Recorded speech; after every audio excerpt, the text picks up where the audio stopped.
Welcome to Swahili Villa TV and American Swahili News. I'm broadcasting live here in Columbia, South Carolina. Abu Shatir is in Washington, D.C. And tonight we joining with the international coach, Samir St. Clair. He's joining us live from Atlanta, Georgia. Coach Samir St. Clair, welcome to our show. Thank you. Thank you. Thanks for having me. Coach, I know it's Ramadan. I think I'm not, you're going to excuse me. This is the month of the Ramadan. And I know in Swahili we call Swahum. Swahumu. Yes. Okay. Thank you, Bushater, correct me. Let's start our conversations. Let's talk about your background in basketball, just very short.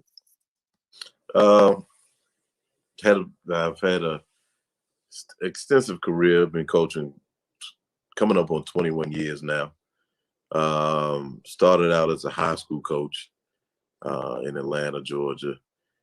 Then spent 8-9 years coaching on the college level. And then from there, I went and coached professional basketball overseas. I've coached in Dubai, Abu Dhabi, Saudi Arabia, Bahrain, Qatar, Serbia, and Japan. And now I'm back in Atlanta currently coaching a high school team right now and a semi-pro team. What is the name of that high school that you're coaching in? And maybe it's off the record, but let's move forward here with respect to those international coaching for those countries that you have been coaching for almost 21 years. Can you share with us a little bit about what are the differences between the basketball in Middle East, in Asia, and Europe that you have been coaching for the past 21 years? Okay. Well, that's a big difference. The game is growing internationally big time. The basketball has really spread. Some places better than others. Europe, Serbia is great for basketball. Great coaches, great players. They have several players in the NBA. The country has a passion for it, and they love it. And it was a great experience coaching there. I learned a lot there. The Middle East is a little different. It's more in the developmental stages in the Middle East. And that's because most of the players there have not had the great coaching growing up. And so the fundamentals are kind of lacking. So great athletes there. It's just that the real details of the game have not grown, but they're getting there. They're getting better every day. And then Japan, when I was in Japan and in Asia, Southeast Asia, China, the game has grown there, but the game is really, really growing there. Great league, tremendous players. They have the money and the backing to at the youth levels to develop good players so they can play well in the pro league.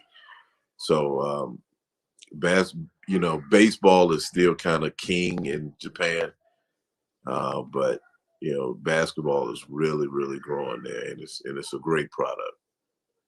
Okay, you have covered almost the countries in Europe, and also you have talked about that some of those countries in Europe that you had an opportunity to coach some of those players. They have shown a significant, let's say, the good quality in terms of the talents. And also you have talked about the players in Middle East, like they're still struggling in terms of the basics or the fundamentals of the basketball skills. So let's talk about now in Africa, because African has been known back in the 80s and 90s, but even in 20s now, having some of the great basketball players, particularly the centers. What do you think why the African basketball player or the game itself in Africa, it's still growing at a very slow pace? I just think the opportunities, maybe because the talent is there. Very talented. I've coached several players from Africa, West Senegal, and Nigeria when I was a college coach here in the States, and I had two guys that played for me professionally in Japan that were from Senegal. The game is the talent is there on the continent. I just think it's the opportunities and just being able to have the great coaching to be able to come in, because I mean it's talented.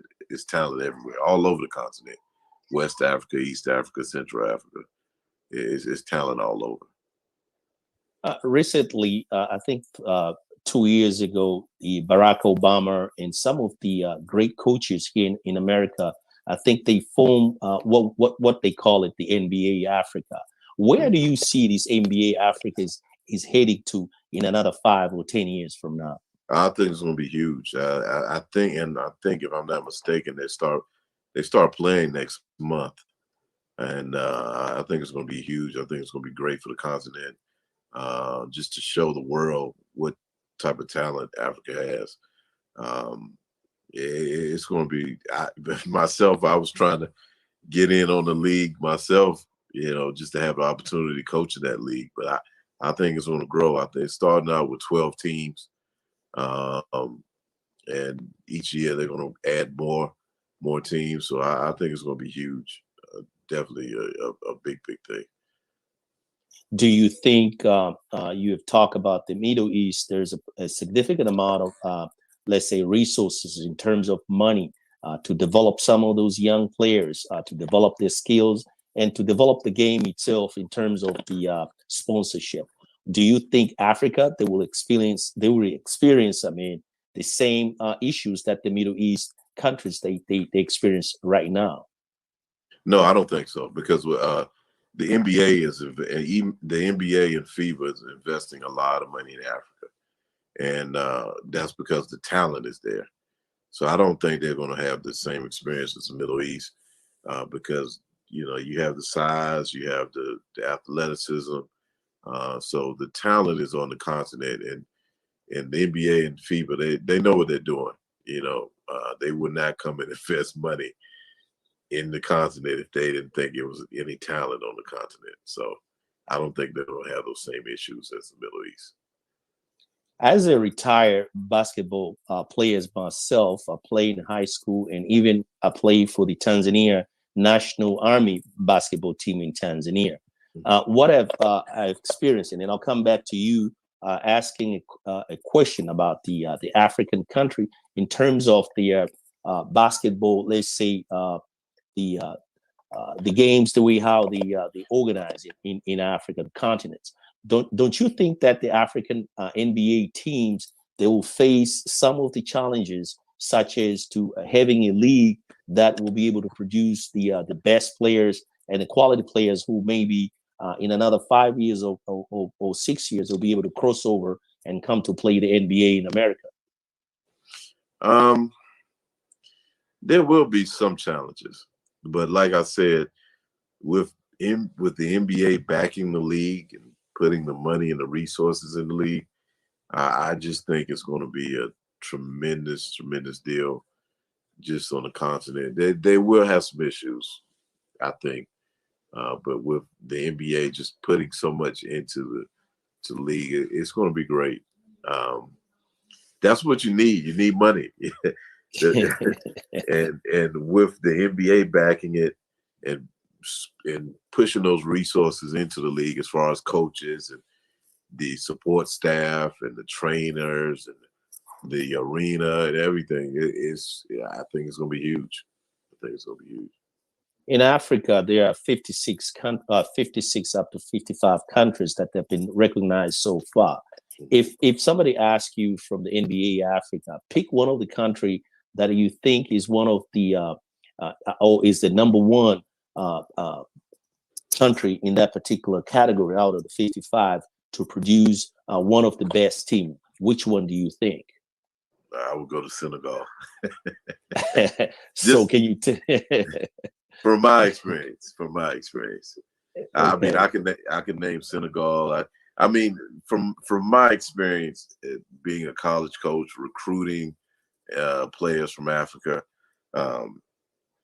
having coached them on a professional level, it's always been West Africa, Senegal, Nigeria, Angola. Those have been the countries that really have.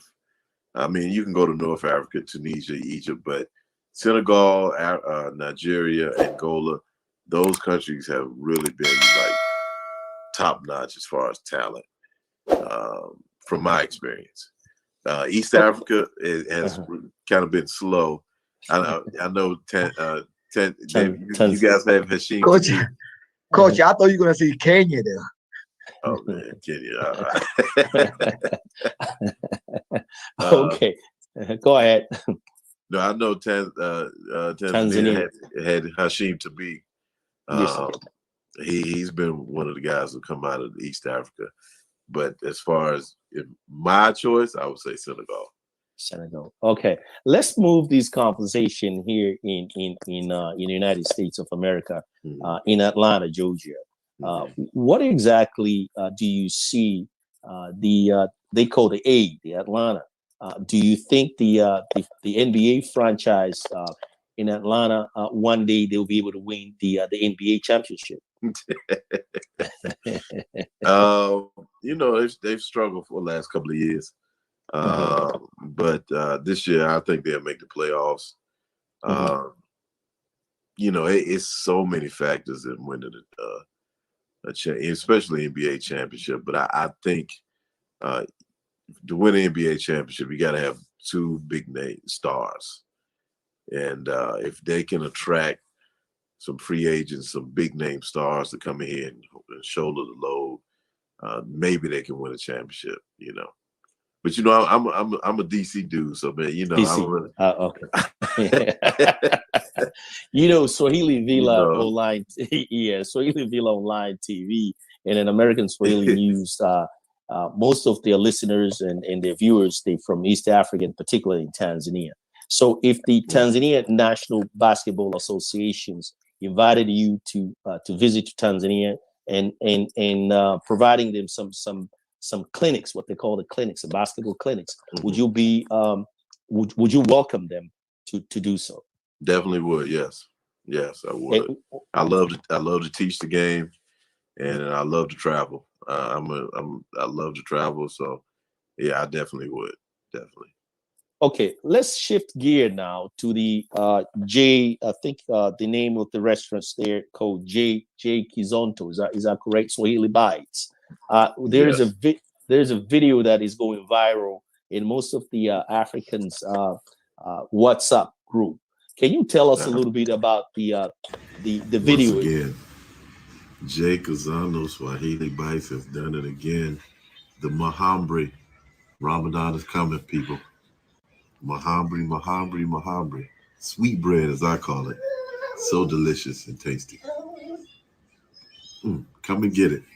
Look at the color. The smell. If you could be here and smell that thing, you'd be like,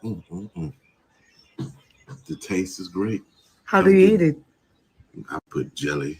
I put some honey on mine. You know, I make sandwiches with my samosas with it. Because, you know, that's just an American thing. But I can eat it plain, too. With rice, beans, whatever you want.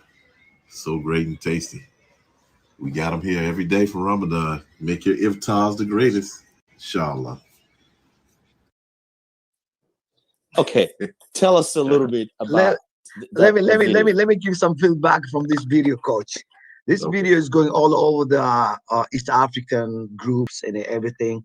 And I told your wife to man, because I was planning this interview for so many long time after talk to your wife. Told me about your story. I heard about your story from you as the international coach, and I was Mr. Patrick. To tell you, man, one day you're gonna catch you and bring you Swahili Villa online TV. And I'm surprised this video. Like, I know this man. I know this. They like it. He was all over. And I told your wife to tell you you're gonna do interview. So many people you're gonna stand. It's not about Vitumbua. It's not about really. But you are really talented to be coach and for the basket to be the coach. They're gonna know you right now from through to Swahili Villa Online TV, and we are together for Jkizondo Swahili Bite. So and welcome to Swahili Villa, and you are famous right now. You know that? I heard. All right, go ahead, doctor.